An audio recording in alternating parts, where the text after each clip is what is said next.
विद्यार्थियों, आज का हमारा संस्कृत कार्यपत्रक संख्या 27 है और आज हम कत्वा व ल्यप प्रत्यय की पुनरावृत्ति करेंगे अर्थात रिवीजन करेंगे।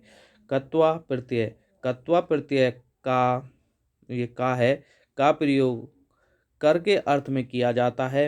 यह पूर्वकालिक क्रिया का बोध कराता है। कत्वा में क का लोप होकर त्वा ही शेष बचता है। तो कहने का मतलब है कत्वा में जो क त व और आ लिखा हुआ है इसमें क हट जाता है और त्वा शेष बच जाता है।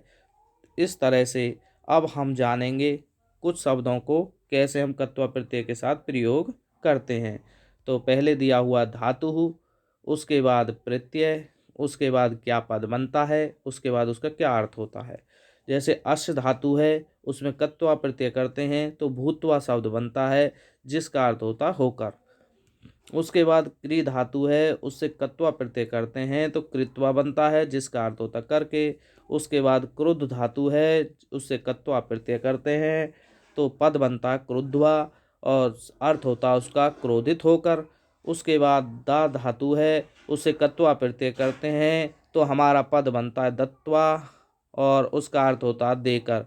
उसके बाद आगे हमारा श्रु धातु है उससे कत्वा प्रत्यय करते हैं तो श्रुत्वा बनता है जिसका अर्थ होता है सुनकर। ऐसे ही पठ धातु से यदि कत्वा प्रत्यय होता है तो पठित्वा जिसका अर्थ होता है पढ़कर। ऐसे मुद धातु से यदि कत्वा प्रत्यय करते हैं तो मुदित्वा शब्द बनता है जिसका अर्थ होता है प्रसन्न होकर।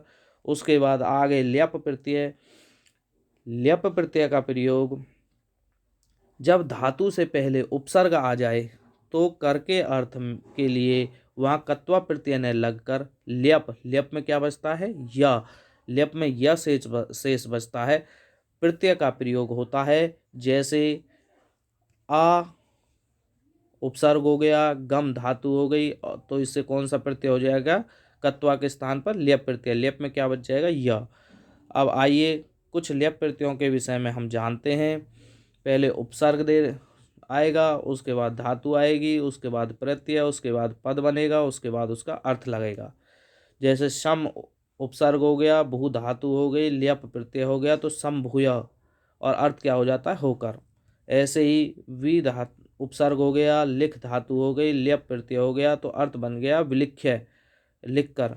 ऐसे उपसर्ग हो गया, स्था धातु हो गई, ल्यप प्रत्यय हो गया तो अर्थ पद बनता है उत्थाय उठकर।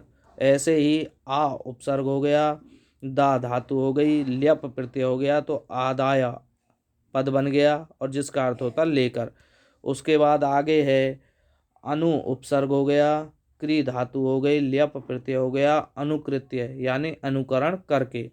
अब हम अभ्यास कार्य करते हैं। इस अभ्यास कार्य में क्रीडित्वा लिखा हुआ है।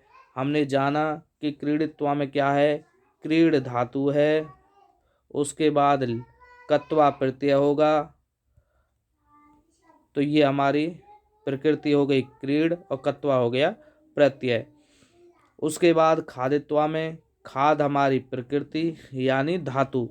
उसके बाद और कौन सा प्रत्यय हो गया कत्वा प्रत्यय। उसके बाद ऐसे ही चिंतित्वा में प्रकृति क्या लिखेंगे चिंत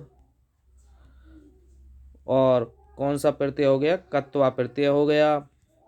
उसके बाद ऐसे ही नत्वा में क्या है नम धातु है या प्रकृति है और कत्वा प्रत्यय हो गया तो क्या बन गया नत्वा। ऐसे ही विभ्रम्य वि उपसर्ग हो गया, उसके बाद भ्रम धातु हो गई और हमने बताया उपसर्ग के योग में कौन सा प्रत्यय होता है ल्यप प्रत्यय तो ल्यप प्रत्यय हो गया। ऐसे ही संपृच्छय में सम हमारा उपसर्ग हो गया, उसके बाद पृच्छ हमारी प्रकृति हो गई, प्रकृति यानी धातु।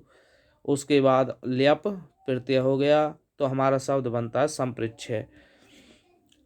अब है नीचे नोट के रूप में हमने आपको उपसर्ग दिए हुए हैं। पहले हमने आपको बता दिया था परंतु फिर भी हमने आपकी जानकारी के लिए लिख दिया है कि कौन कौन से संस्कृत में उपसर्ग होते हैं। संस्कृत में 22 उपसर्ग होते हैं तो उनका अध्ययन कर लेंगे, उनको हमें जान लेना चाहिए। प्र परा अप सम अनु अब निस निर दुस दुर वी आंग नी अधि अपि अति सु उत प्रति, परि, उप और अभि। ये इस तरह से संस्कृत में 22 उपसर्ग होते हैं। सभी विद्यार्थी इन उपसर्गों को भी याद कर लेंगे और उनके विषय में भी, कत्वाल्य प्रत्ययों के विषय में भी अच्छे से समझेंगे और उदाहरणों के द्वारा उनका अध्ययन करेंगे। धन्यवाद।